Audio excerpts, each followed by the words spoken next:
The question that I wanted to ask today, आपने एक web series की थी regarding the addiction of phone and उसके क्या consequences वगैरह होते हैं, and it was like caught in the web and I saw all the episodes and everything. It was a very good series, sir. Uh, my query or topic for today is addiction, similar kind of addiction, like उसको porn addiction बोल सकते हैं. मैंने काफी studies पढ़ी हैं इसके ऊपर, that how it is a big problem all over the world. सब कुछ ही easily accessible है, तो ये problem और prevalent हो गया और इसके impacts और ज़्यादा दिखने लग गए हैं society में. तो how should we tackle this problem? देखो, इस प्रॉब्लम को आराम से ठंडे दिमाग से पहले समझना पड़ेगा. एक तो नंबर 1, ये जो आप इसमें जो ये वर्ड यूज कर रहे हैं ना, पॉर्न एडिक्शन, इस वर्ड को थोड़ा सोच समझ के यूज करना जरूरी है कि एडिक्शन वर्ड हम यहाँ पे लगा सकते हैं या नहीं लगा सकते हैं. Because what is addiction? Addiction 2 तरीके के होते हैं. एक होता है साइकोलॉजिकल, एक होता है बायोलॉजिकल यानी फिजिकल. मान लो हम किसी केमिकल से एडिक्ट हो गए हैं जो कि बाहर से हमको मिल रहा है, जिसको ड्रग्स बोलते हैं. तो किसी तरह की ड्रग से या निकोटिन से या किसी भी चीज से हम एडिक्ट हो गए हैं. अब चाह करके भी हम उसको छोड़ नहीं पा रहे हैं. प्लस उसका एक लूप बनता चला जा रहा है कि जहां से हमने शुरू किया था, धीरे धीरे वो थ्रेशोल्ड बढ़ता चला जाता है. पहले 1-2 सिगरेट काफी होती है, फिर 4 चाहिए, फिर 5 चाहिए, फिर 10 चाहिए. उसकी अपर लिमिट कोई नहीं है. तो उसको एडिक्शन बोलना ठीक है.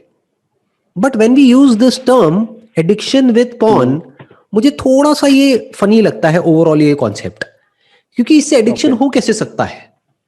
बिकॉज इसी के साथ में एक और चीज क्या जुड़ी हुई है, that is masturbation. Exactly.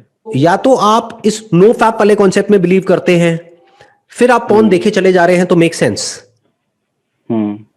Okay. एक बार मैस्टरबेशन हो गया, उसके बाद में पॉर्न कैसे देखोगे? पॉर्न का जो कंक्लूजन है दैट इज मैस्टरबेशन. वहां पर जाकर के वो टॉपिक क्लोज हो जाता है. उसके बाद में आप अपनी पढ़ाई लिखाई में ध्यान दो, ये करो वो करो, या अपने काम में ध्यान दो, जो भी करना है वो करो. आप वहां से फ्री हो गए. तो इसको इस तरीके से देखो. इसको जरूरत से ज्यादा ना इंपॉर्टेंस देने की जरूरत है. ये जो लोग बहुत ज्यादा इसको इंपॉर्टेंस दे देते हैं, उसके पीछे रीजन ये है कि वो पता नहीं क्या समझ रहे हैं कि पता नहीं ये क्या कितनी बड़ी चीज हो गई. अरे it is a part of life. इसको एडिक्शन क्यों बोल रहे हो? फिर तो हर चीज का एडिक्शन है. ऑक्सीजन का भी एडिक्शन है, पानी का भी एडिक्शन है, खाने का भी एडिक्शन है. क्योंकि बिना ऑक्सीजन के भी आप जिंदा नहीं रह सकते, बिना पानी के भी नहीं रह सकते. तो इट्स अ बायोलॉजिकल नीड. इसको एडिक्शन क्यों सोच रहे हैं हम? पहले के जमाने में क्या होता था, बचपन में ही शादी हो जाती थी, तो ये जो नीड है वो वहीं पे बचपन में ही पूरी हो जाती थी लोगों की. आज शादी की एज बढ़ गई है, 25-30 साल की एज में, 35 साल की एज में शादी हो रही है. अब तब तक करोगे क्या? कुछ तो चाहिए ना. तो बेसिकली उसको देख करके आप इमेजिन कर रहे हो अपने आप को उस सिचुएशन में, और कुछ भी अपने माइंड में कहानी क्रिएट कर रहे हो और खुश हो रहे हो.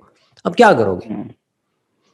दिस इज बेटर देन कि आप फ्रस्ट्रेट हो गए हो अपनी ही लाइफ से, यानी अंदर ही अंदर भरे पड़े हो और जा करके अपनी वो फ्रस्ट्रेशन कहीं दुनिया में किसी के ऊपर निकाल रहे हो. तो बजाय अपनी फ्रस्ट्रेशन को किसी के ऊपर निकालने के, इट्स बेटर कि भाई आपने कुछ देखा, अब उसको आप पॉर्न बोलो या कुछ भी बोलो, थोड़ा बहुत आपने एक एज के बाद में देखना शुरू किया, once you are legally eligible to watch it, देखा, अपना जो करना है किया, और उसके बाद में वहां से फ्री हो गए.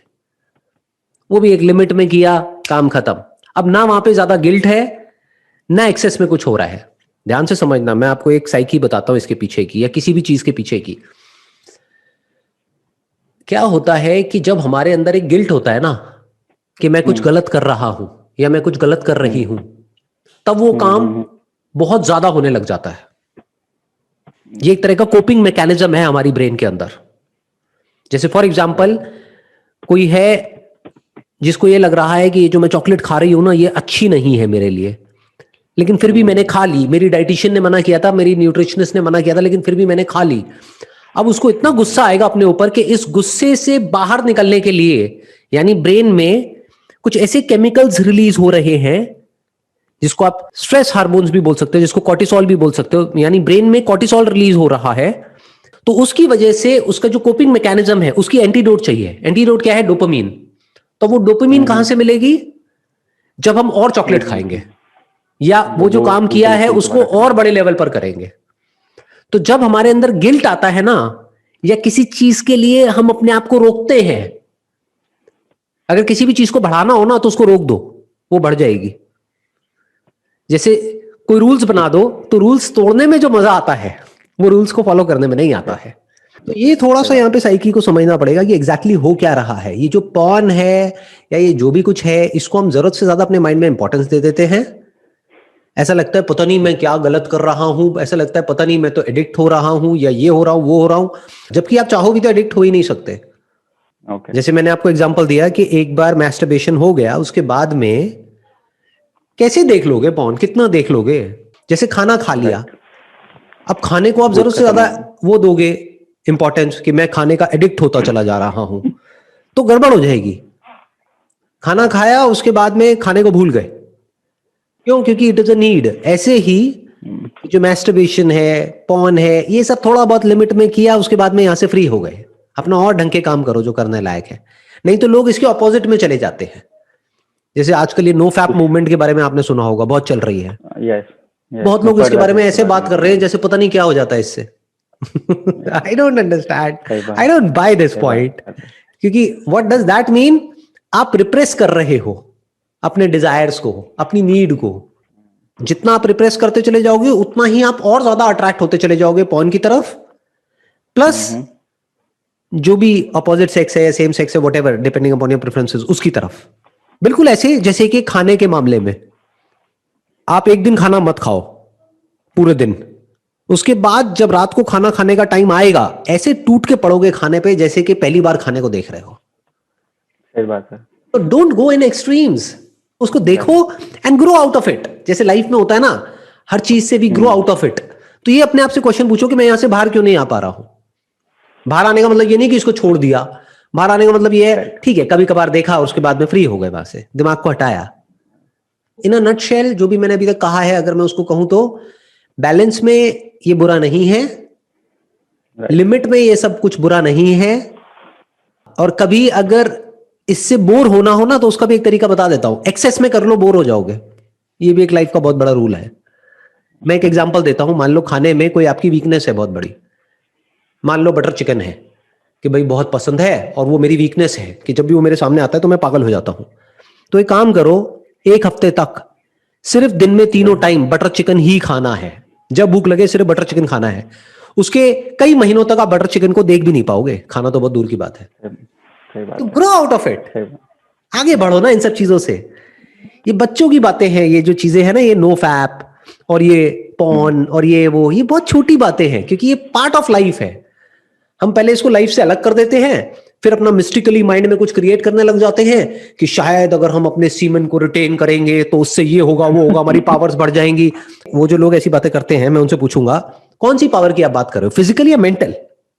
तो अगर इतनी ही आपकी पावर बढ़ गई है तो लड़के दिखाओ एक शेर से या टाइगर से, किसी से, तब हम मानेंगे कि हाँ देखो इसने नो फैप को फॉलो किया 1 साल तक और देखो कितनी पावर बढ़ गई है इस इंसान की 1 साल में, ये तो पता नहीं क्या हो गया है, हाथी से लड़ पड़ा, हाथी को उठा करके फेंक दिया। अब चाहे जितना मर्जी सीमन को रिटेन कर लो, आपकी फिजिकल पावर एक लेवल तक ही बढ़ सकती है, ध्यान से समझ लेना। उसके लिए वर्कआउट करना पड़ेगा, अपनी मसल्स को बनाना पड़ेगा, नंबर 1, राइट। नंबर 2, हम कहते हैं कि हमारे माइंड की पावर बढ़ जाएगी। अरे घोचू, माइंड क्या होता है? कभी अपने आप से क्वेश्चन पूछो। मैं आपको नहीं कह रहा, उन लोगों को बोल रहा हूं जो इस तरह की बातें करते हैं, राइट। माइंड की पावर्स बढ़ जाएंगी। माइंड क्या होता है? ब्रेन। ब्रेन तो जानवरों में भी है, इंसानों में भी है। What is mind? Mind is thought. What is the power of thought? The power of thought is not the intensity of thought, the power of thought is understanding behind thought. दोनों में जमीन आसमान का फर्क है। इससे आपकी इंटेंसिटी ऑफ थॉट तो बढ़ सकती है, इंटेंसिटी ऑफ डिजायर बढ़ जाएगा, बट क्या पावर ऑफ थॉट बढ़ेगा? What is power of thought? Human thought. What is science? It is all about understanding. Understanding is power, और अंडरस्टैंडिंग के लिए कूल एंड काम माइंड चाहिए। बिजनेस में आगे बढ़ने के लिए इंटेंसिटी ऑफ डिजायर नहीं चाहिए, क्लैरिटी ऑफ थॉट चाहिए, राइट अंडरस्टैंडिंग चाहिए of the situation, of the product, of the service. इस सबका सीमन रिटेंशन से क्या कनेक्शन है uncle? It's like a propaganda that they're अरे उन सबका अपना पीछे भी कोई ना कोई मोटिव है ना, उन्होंने अपना प्रोफेशन बना दिया है। तो वो क्यों इसके बारे में उल्टा बोलेंगे? वो तो बढ़ा चढ़ा करके ही बोलेंगे ना। बट इतनी अक्ल हमारे अंदर होनी चाहिए कि बेसिकली ना ज्यादा ये करने से कुछ होता है, ना बिल्कुल ही नहीं करोगे तो कुछ होने वाला है। जो बेवकूफ है वो बेवकूफ ही रहेगा, चाहे वो ज्यादा करे चाहे कम करे, और जो समझदार है वो समझदार ही रहेगा, फिर चाहे वो ज्यादा करे चाहे कम करे। एंड व्हाट इज समझदारी एंड व्हाट इज बेवकूफी? Not the intensity of thought but the clarity of thought. What is clarity of thought? ताकि क्लियरली हम चीजों को देख सकें, जो भी काम करना है आपको उसको बारीकी से देख सकें, बारीकी से ऑब्जर्व कर सकें। वो बारीकी से ऑब्जर्व करने के लिए अंदर एक मॉडरेशन नाम की चीज होनी चाहिए, वो ही बारीकी से चीजों को ऑब्जर्व कर सकता है लाइफ में। जो एक्सेस में इंडल्ज हो गया है वो ऑब्जर्व नहीं कर पाएगा किसी भी चीज में।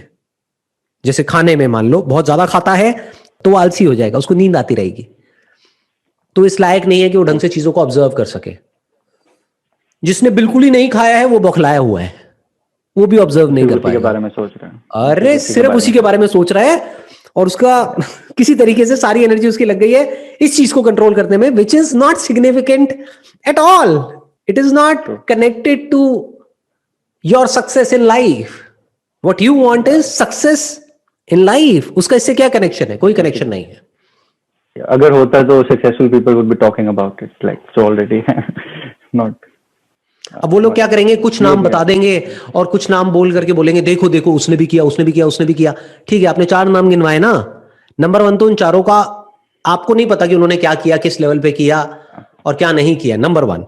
नंबर 2, उन 4 के अलावा 4 लाख ऐसे सक्सेसफुल लोग हैं जो ऐसी फालतू की बकवास नहीं करते हैं। उनका नाम कहाँ है? वॉरेन बफेट ने तो कभी इसके बारे में बात नहीं करी, बिल गेट्स ने तो कभी इसके बारे में बात नहीं करी।